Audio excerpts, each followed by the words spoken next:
Alright, what if the United States, Canada, and Mexico didn't just host a World Cup together, but formed a Super League together? Yeah, what if the MLS and Liga MX merged? What would that look like? How would this work? And most of all, is it realistic? Alright, so I want to set the stage by recapping a video I released a few months back about the MLS and some of the insane valuations their teams have received recently. I'll link the video up here, but to summarize, many of the top MLS teams have exceeded valuations for teams across nearly all the world's top soccer leagues. For example, we've even seen teams like Atlanta United, Seattle Sounders, and LAFC exceed the valuations for the majority of the clubs in the Premier League. Now, what we also touched on in this video is the reasoning behind these insane valuations. All things considered, while MLS teams are near the top of the world in terms of their value, they're nowhere near the top of the world in terms of talent, popularity, or TV ratings, and don't even bring in a fraction of the revenue from TV rights that other leagues do. In fact, the valuations aren't a product of any of these factors you'd normally consider. The high valuations of these MLS teams actually comes down to three things. First is the fact that the league is a closed system. This is unique to most other soccer leagues in the world who leverage a promotion and relegation system where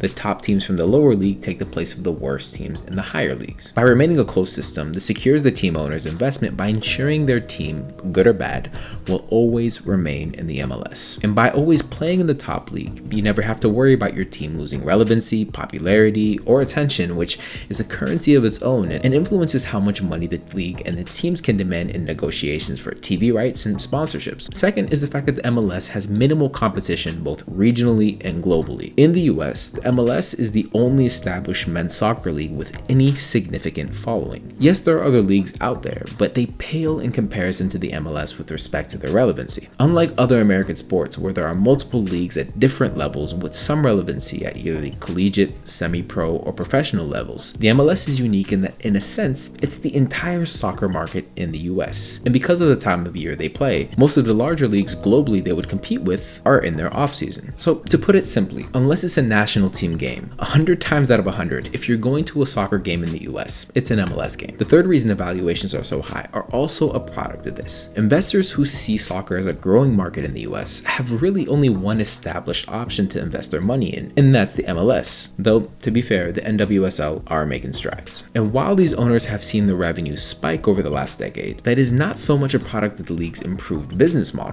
Instead, more so a function of the insane expansion fees other owners have been paying in order to join the league. Almost every year since 2005, the league has added a new team, each paying a rapidly increasing expansion fee as the opportunity for ownership has become more and more sparse. These expansion fees have arguably become the most important aspect of the league's balance sheet, with expansion fees nearly tripling the money the league makes annually via their TV rights. For context, TV rights are generally how most major leagues make their money. It's the most sustainable and reliable source of revenue given these are lengthy contracts that are really only dependent on one thing, the leagues televising their games. I guess if we're looking at revenue reliability on a spectrum, TV rights would be the most reliable. In the middle somewhere you have ticket and merchandise sales. These are dependent on a few more factors, but still relatively reliable. And on the opposite side of the spectrum, the least reliable would be expansion fees. These should really only be looked at as a bonus and should never, and I mean never, be a vital aspect of the business model of your league. Because unlike merchandise or ticket sales, there's a limit to the number of teams your league can have, either explicitly or implicitly out of fears of oversaturating your league. But of course, the MLS has become dependent on these expansion fees to generate the bulk of its revenues, at least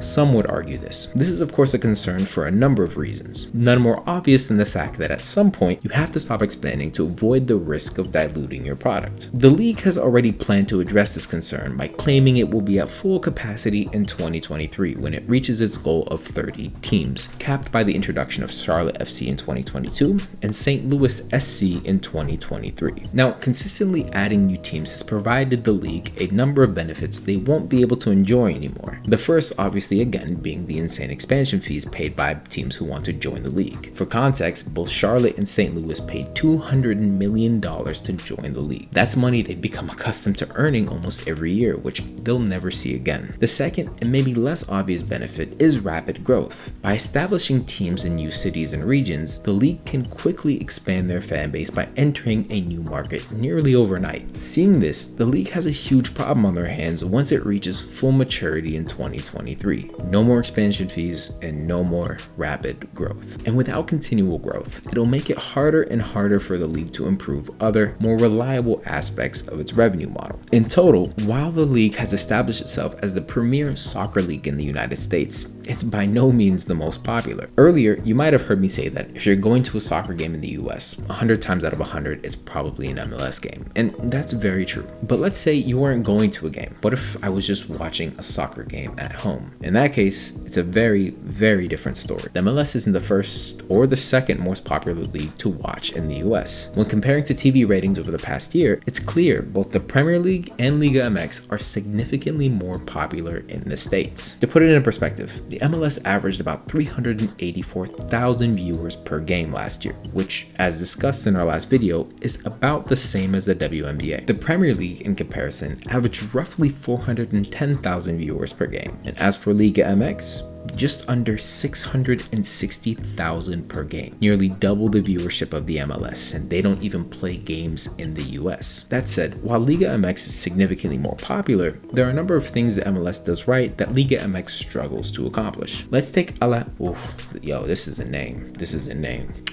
name. I'm gonna try to get this on my first try. You ready? Let's take Alejandro Iraragorri.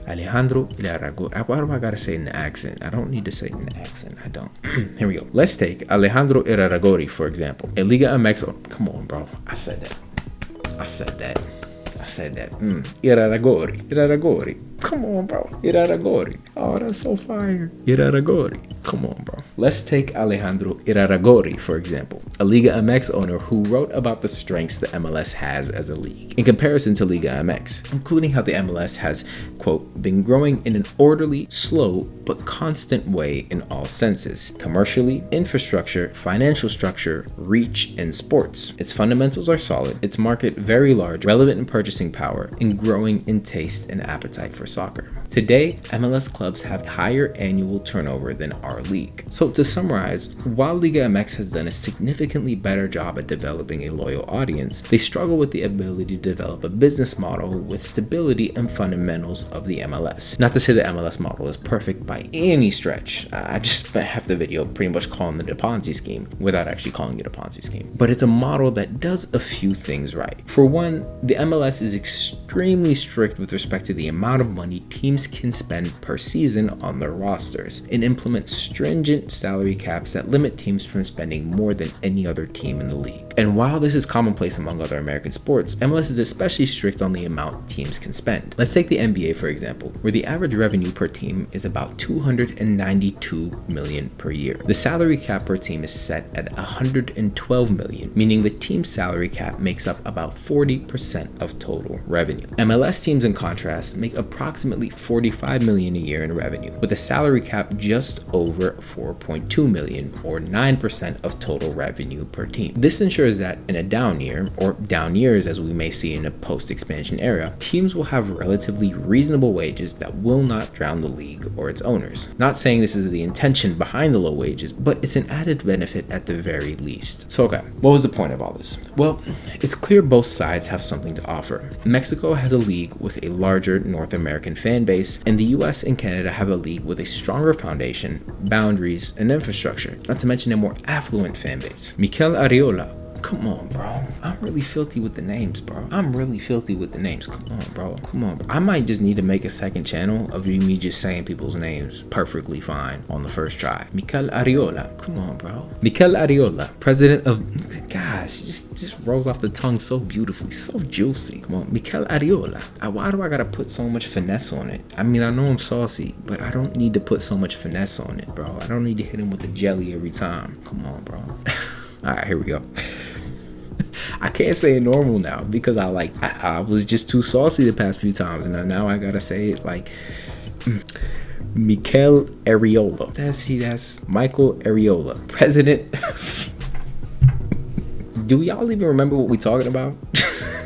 All right, so what we were talking about is like comparing Liga MX and what they have to offer and what MLS has to offer. So this is the president of Liga MX talking good about the MLS, or excuse me, talking good about the US market, and then inversely, or I guess transitively, the MLS. Why do I gotta use big words like that? I ain't got nobody to impress. Anyway, this is the president of Liga MX talking good about the US market.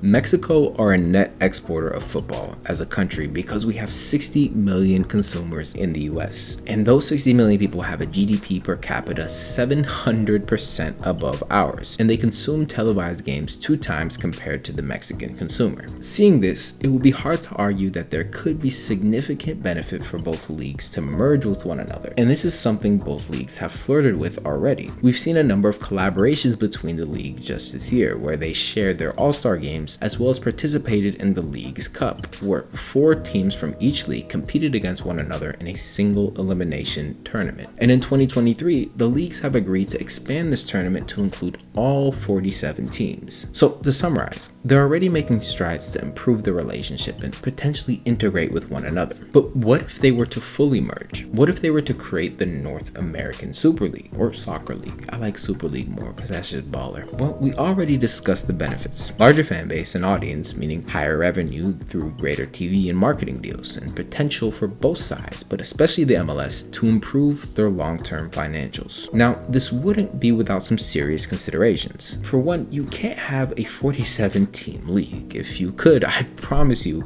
this wouldn't even be a discussion. The MLS would just be adding new teams for like another 2 decades. Yeah, we'd have like teams in like random places. Wichita, North Dakota, Maine, anywhere not in Miami. South Carolina feels like a weird place to put a soccer team. I don't know why, it wouldn't sit right with me. North Dakota, South Dakota probably take the cake as like the worst place to put a soccer team or any professional sports team. Do they even have enough people there to like fill a stadium? I shouldn't be trashing these great American states so much, especially this soon after Veterans Day, man. What's wrong with me? Anyway, the point is, if you were to merge these 2 leagues, you would effectively need to actually create 2 leagues because of how many teams there are. And this would effectively eliminate the benefits both leagues have from a closed system and could potentially tank the values for all these teams, especially those near the middle or bottom of the league. Again, one of the main benefits that comes from the MLS and Liga MX working as a closed system is the security that your team, irrespective of performance, will always be in the top league. Especially given that soccer is not the most popular sport in the US by any stretch, there just isn't enough attention to go around for people to really care about a second division. And if you don't believe me, look at how many other leagues that are in the US that quite literally no one pays attention to. I'm a casual soccer fan. I wake up occasionally at ungodly hours on my weekends to catch games and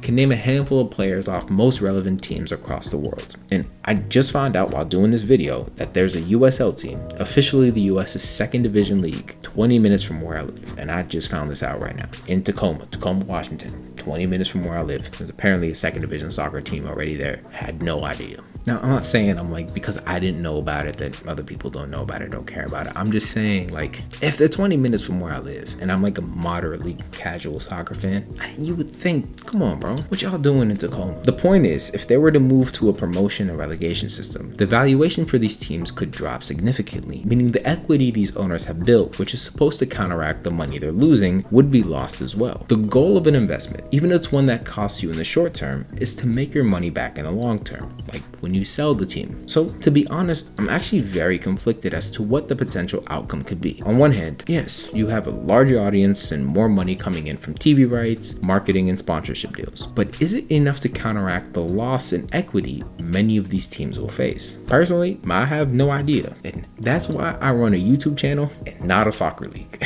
Alright, y'all. Thank y'all so much for making it through another video. If you enjoyed it, please hit that like button, hit that subscribe button. We're just starting out here, and any support that we can get is greatly appreciated. I appreciate y'all, for real. Thank y'all so much for all the love, all the support, and all the positivity. Have a great rest of your day. Love y'all. Peace.